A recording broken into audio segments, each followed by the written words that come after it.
ঠাকুর মা স্বামীজির শ্রীচরণে ভক্তিপূর্ণ প্রণাম জানিয়ে স্বামী গম্ভীরানন্দ রচিত শ্রীরামকৃষ্ণ ভক্তমালিকা থেকে আজকের নিবেদন স্বামী ব্রহ্মানন্দ।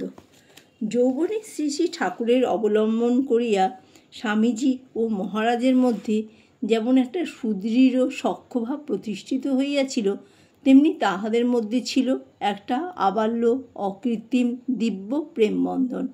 রাখালরাজকে সভাপতি পদে প্রতিষ্ঠিত দেখিয়া স্বামীজি বলিয়াছিলেন, রাখাল, আজ হতে সব তোর, আমি কেউ নই। কিন্তু মহারাজ তাহাকে গুরুর ন্যায় শ্রদ্ধা করিতেন। যতদিন স্বামীজি স্থূলদেহে ছিলেন, একটি কাজও তাহাকে জিজ্ঞাসা না করিয়া করিতেন না। স্বামীজির দেহত্যাগের পরও এই শ্রদ্ধা শতধা পরিস্ফুট হইত। তাহার প্রদত্ত একখানি গ্রন্থ ধরিবার পূর্বে মহারাজকে গঙ্গাজলে হস্ত প্রক্ষালন করিতে দেখা যাইত। স্বামীজির প্রতিকৃতি হস্তে লইয়া তিনি কি প্রেমিকের দৃষ্টিতেই না উহা নিরীক্ষণ করিতেন। ইহাদের পরস্পরের প্রতি আচার ব্যবহার যেমন বন্ধুজন সুলভ হাস্যপরিহাসপূর্ণ, তেমনি প্রেম কলহবহুল ছিল।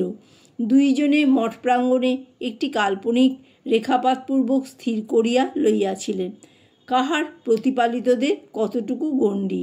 এই রেখা অতিক্রমণপূর্বক একের হাঁস প্রভৃতি অপরের বাগানে আসিয়া পড়িলে তুমুল প্রেমকলহ উপস্থিত হইত এবং সারা মঠ সে আমোদে মাতিয়া উঠিত। এদিকে রোগে ভুগিয়া স্বামীজির মেজাজ সবসময় ঠিক থাকিত না। তাহার দিন অল্প, তাই পরিকল্পনাগুলি দ্রুত কার্যে পরিণত হইতেছে না দেখিয়া ধৈর্যচ্যুতি হইত, আর সে বিরক্তির অধিকাংশই আসিয়া পড়িত মঠের অধ্যক্ষ মহারাজের উপর। আবার পরক্ষণেই নিজের ভুল বুঝিয়া তিনি বলিতেন, রাজা, আমায় ক্ষমা কর, আমি কি অন্যায় না করেছি, তোমায় গালাগালি করেছি, আমায় ক্ষমা করো।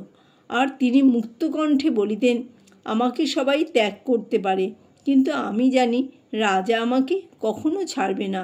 আর দুনিয়ায় যদি কেউ আমায় গালাগালি সহ্য করে থাকে, সে একমাত্র রাজা। মহারাজও মনে করিতেন, সে বকেছে তো হয়েছে কি। আর স্বামীজির অনুশোচনা দেখিয়া তিনি বলিতেন, তুমি অমন করছো কেন? আমায় গালাগাল দিয়েছ, তাতে হয়েছে কি?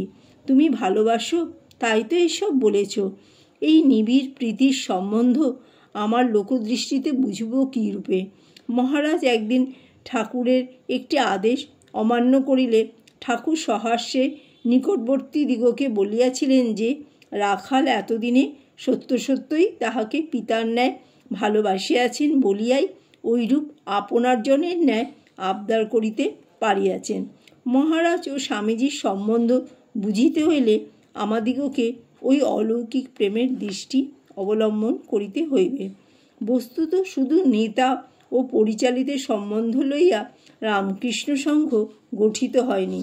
এ প্রেমের লীলাখেলা কিন্তু অচিরেই শেষ হইয়া গেল। স্বামীজি মহাসমাধিতে লীন হইলেন। মহারাজ সেদিন বলরাম মন্দিরে ছিলেন। সংবাদ পাইয়া ছুটিয়া আসিলেন এবং প্রিয় ভ্রাতার বক্ষস্থলে ঝাঁপাইয়া পড়িলেন।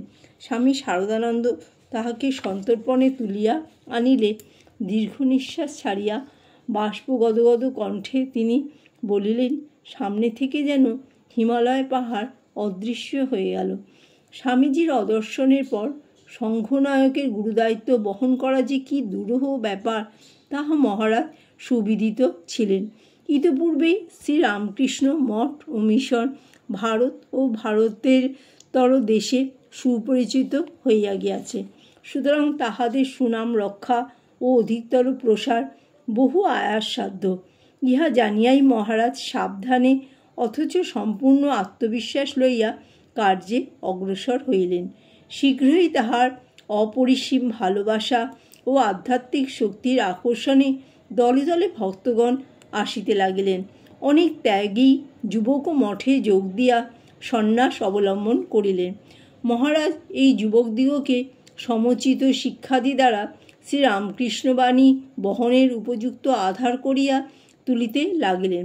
ঠাকুরের শিক্ষাগুণে তিনি মানুষ চিনিতে পারিতেন এবং অধিকারানুসারে নিষ্কাম কর্ম, শাস্ত্র অধ্যয়ন, পূজাপাঠ, ধ্যান জপ ইত্যাদির উপদেশ দিতেন।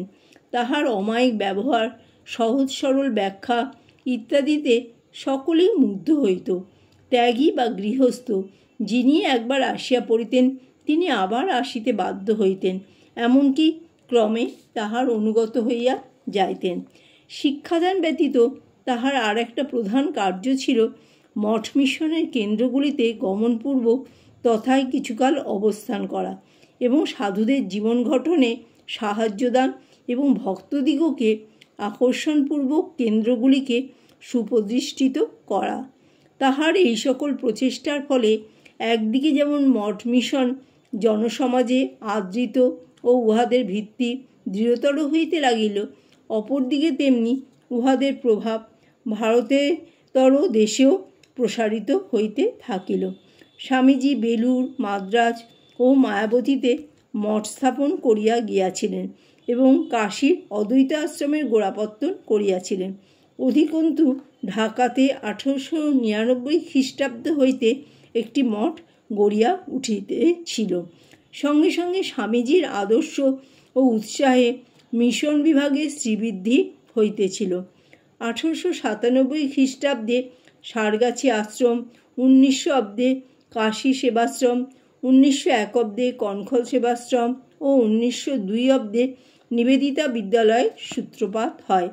ইহার পর মহারাজ উহাদের স্থায়িত্ব সম্পাদন ও নূতন নূতন কেন্দ্র স্থাপনে মনোনিবেশ করিলেন। সংঘনায়ক রূপে তিনি হরিদ্বার, প্রয়াগ, কাশী, বৃন্দাবন প্রভৃতি উত্তর ভারতের প্রধান প্রধান কেন্দ্রগুলির উন্নতির জন্য সর্বদা সচেষ্ট ছিলেন। দক্ষিণ ভারতের নূতন নূতন কেন্দ্র প্রতিষ্ঠার পশ্চাতে তাহার উদ্দীপনা প্রচুর পরিমাণে বর্তমান ছিল। উত্তর ও দক্ষিণ ভারতের এই সকল কেন্দ্রের যখন যেটিতে তিনি যাইতেন সেইটিতে তখন আনন্দের স্রোত প্রবাহিত হইত। জয় ঠাকুর, জয় মা, জয় স্বামীজি।